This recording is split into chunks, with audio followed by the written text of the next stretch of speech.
سے آپ ایک راقدر تحفہ سمجھ کر لے جائیں.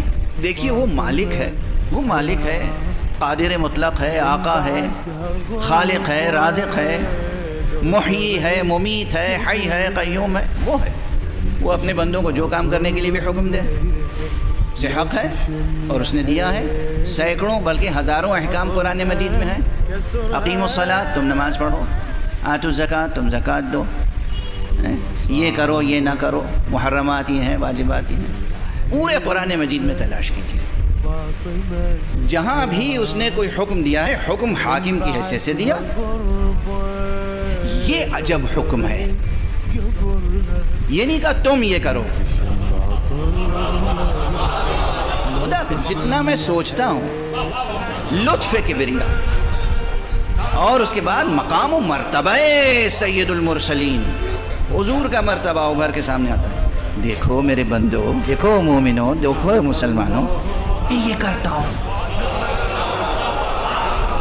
میرے مخصوص فرشتے یہ کرتے ہیں، تم بھی کیا کرو.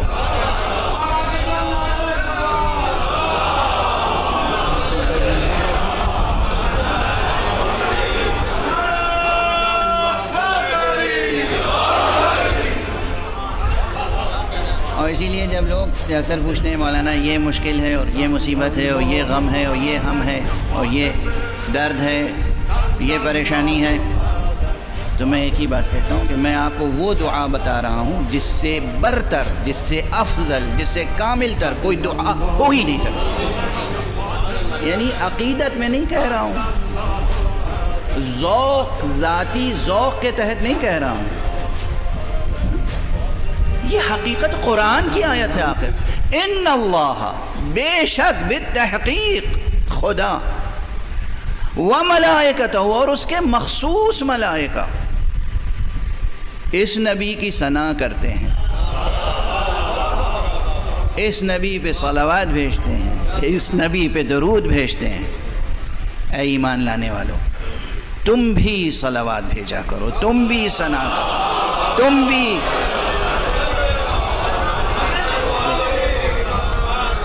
اس سے بڑی کوئی دعا ہو نہیں سکتی، اس سے بڑی کوئی دعا ممکن نہیں ہے. ایک چھوٹا سا فقرہ یاد آ گیا. حضرت امام ثامن الحجج، امام رضا علیہ السلام،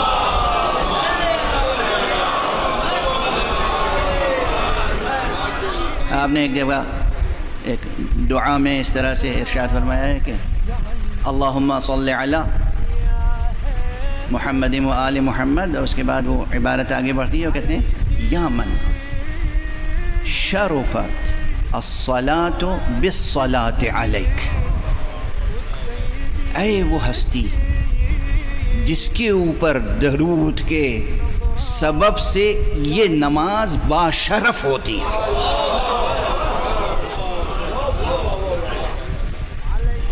کیا فقرہ ہے، کیا مضمون ہے. یہ نماز، اس کے مرتبے میں اضافہ ہوتا ہے، اس کے شرف میں اضافہ ہوتا ہے، اس کے وزن میں اضافہ ہوتا ہے، اس کی قدر و قیمت میں اضافہ ہوتا ہے. کس سے؟ وہ جو تشہد میں صلوات پڑھتے ہیں اس سے. اور سب لوگ تو تشہد میں صلوات پڑھتے ہیں صرف. کیا کہنا ان کا کہ جو اپنے رکوع میں بھی صلوات پڑھیں، سجدے میں بھی صلوات پڑھیں، تشہد میں بھی صلوات پڑھیں، قنوت میں بھی صلوات پڑھیں. کتنی وزنی ہوگی وہ نماز. تو اگر جلدی نہ ہو، شرعی مجبوری نہ ہو، ذرا اطمینان سے نماز پڑھنے کا موقع ہو، تو صلوات ترک نہ کیجیے گا. نہ رکوع میں، نہ سجدے میں، نہ تشہد میں، نہ قنوت میں ایک صلوات پڑھ دیجیے گا.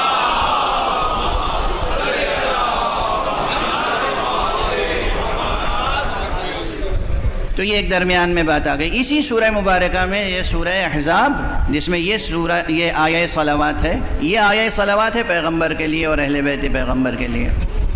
اسی میں آیہ صلوات ہمارے اور آپ کے لیے.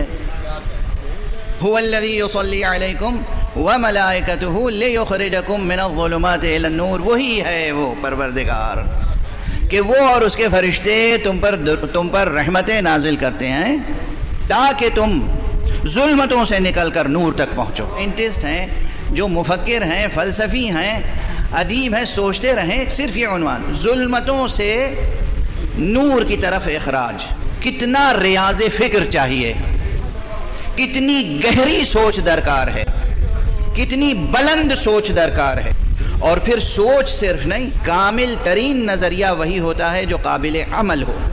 کامل ترین نظریہ وہی ہوتا ہے کہ جو انسان کی زندگی کو ایک مستحکم طرز حیات عطا کرے. وے آف لائف، یہ وے آف لائف کہاں سے آتا ہے؟ سوچ سے.